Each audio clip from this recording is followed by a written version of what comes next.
actually record and walk you through it myself. So the first of the series of recordings is on paragraphs. It might be self-evident, what are they? Of course, we all know what paragraphs are, but there's a little bit more to it. So let's get down to it. A paragraph is a group of sentences that have a united idea. They work together to develop a unit of thought. It also divides material into manageable parts for writers and readers. So sometimes I'll see student writers who write these long paragraphs, and although the ideas are kind of united, they aren't completely on the same level as each other. So I usually will write sometimes in my feedback that, hey, this might be a good time to start a new paragraph since you seem like you're venturing off into a slightly different direction. So they may be a little bit related to each other, but not with a single united idea. They also function differently in different types of writing. So we have a logical unit that develops an idea.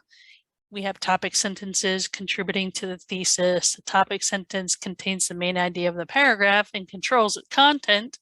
But we also have some few topics in writings that will tell a story or explain a process. So we have different types of paragraphs for different reasons. They function differently.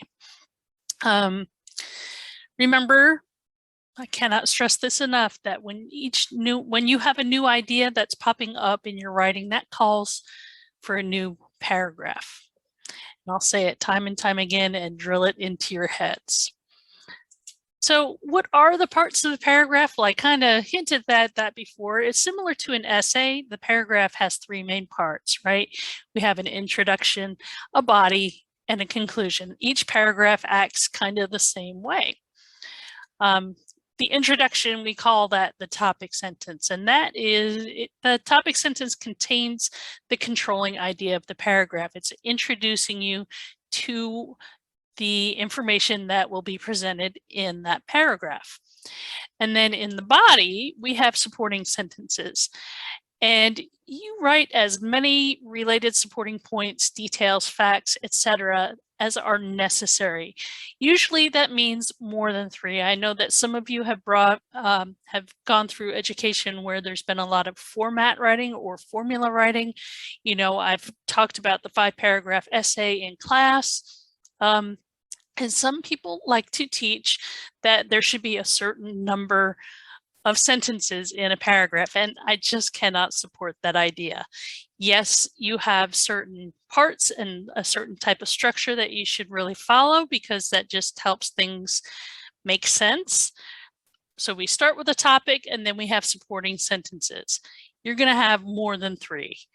You're writing at a higher level now. You're not writing in junior high or high school. You're not writing 5-paragraph essays. You're writing longer essays. So your supporting sentences are gonna naturally be more than 3 so that you don't just have a 5-sentence paragraph.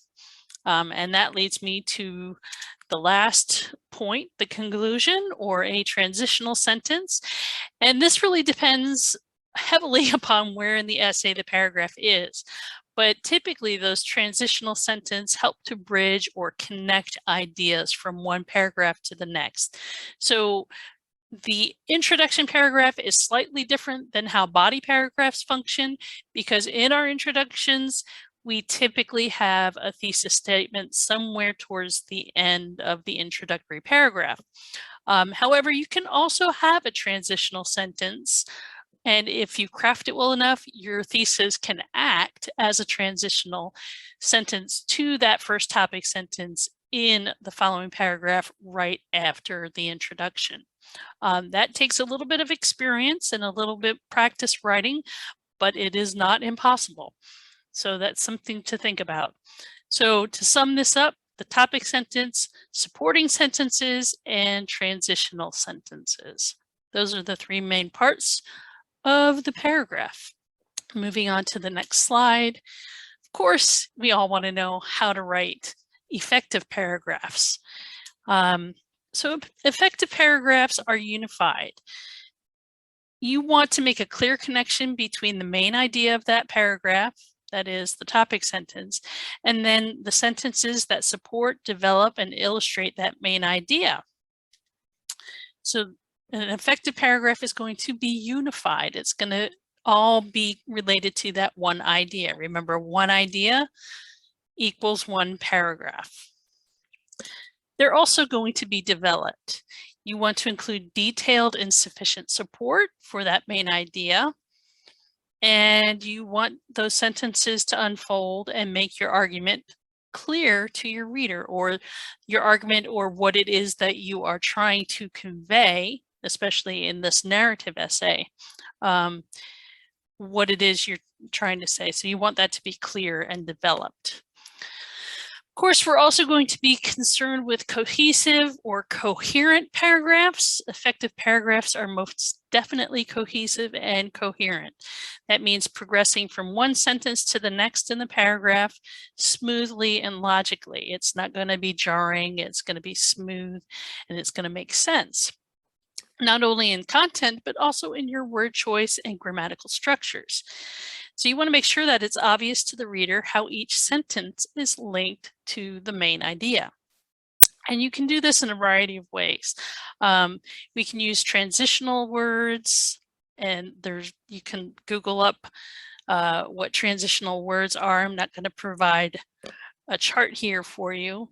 And most transitions are set off by commas.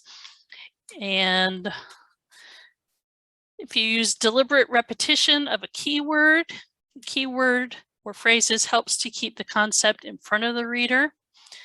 You can also use parallel structures. So grammatically equivalent structures are used in a series, but can be 2, but sometimes 3 or more, and that reinforces connections, again, between ideas, and also adds tempo and sound to your sentences. And you can also create connections among the paragraphs by using these coherence techniques. The 4 techniques above can also be used to connect paragraphs to the larger piece of writing, to the overall essay. So why do we use paragraphs? Well, they help to introduce a main point supporting the central idea, right? And they also center on one main point and develop a key example. You can also use paragraphs to help shift your approach from pros to cons or problems to solutions. Paragraphs can help mark movement in a sequence. And of course, we have introductory paragraphs that introduce the essay, and we have concluding paragraphs that conclude or end the essay. Paragraphs can also give some emphasis or mark a transition, especially if you are writing a longer academic piece. You may have some paragraphs that you just need to insert to help smooth the transition from one big idea to the next big idea. So you may use a whole paragraph as a transition rather than just a transition sentence. And of course, in dialogue, and this would come in narrative writing, some of you may use dialogue in your personal narratives.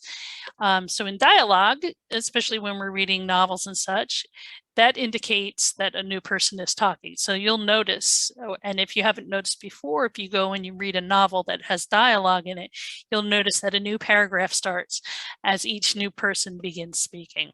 So that's another reason why we use paragraphs. And how are paragraphs arranged? Well, there are several ways that you can do this, and this will help with the overall coherence. Firstly, you can arrange it by time, that is chronological order, or by spatial order or location. This leads the reader from one place to another. You can order them or arrange them by details or ideas and their relationship to one another, some kind of logical order. such as general to specific, usually the topic sentence, which is generalized to supporting ideas. From specific to general, you may have those supporting details ending with the topic sentence. From least important to most important. That's a type of climactic order. You have a high point that comes at the end, or from most important to least important. Again, that's a climactic order where the high part comes at the beginning and then releases. And lastly, from problem to solution. The topic sentence presents the problem, the next sentence presents the main idea or the solution, and then the paragraph covers specifics of that solution. So one last thing is to consider the rhetorical strategies that help write paragraphs. So just like we have different essays that have different purposes, kind of like different genres within academic writing, we also have different rhetorical purposes with paragraphs themselves. So the way that you organize certain types of writing can also be used to organize paragraphs. If you think about the way we organize papers when you're writing paragraphs that use the rhetorical style. So we have narrative paragraphs. Narrative paragraphs tell what has happened, right? We have descriptive paragraphs. Those are paragraphs that appeal to the senses. Examples or exemplification. Those are particular instances of a larger category.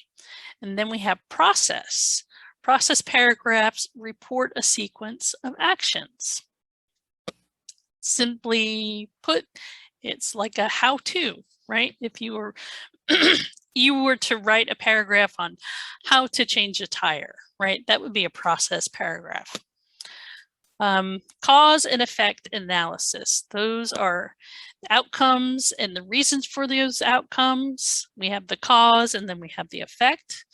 So you could do a whole paragraph explaining the outcomes and reasons for the outcomes. Then we also have comparison and contrast, and that has probably been one of the most familiar ones to you. Compare and contrast paragraphs show similarities or differences. Then we have the analogy paragraph, which is an extended comparison between objects not normally associated with one another. So it's a little bit more in depth, right? I said analysis. I wrote analysis on my slide. I mean analogy is an extended comparison. I'll correct that.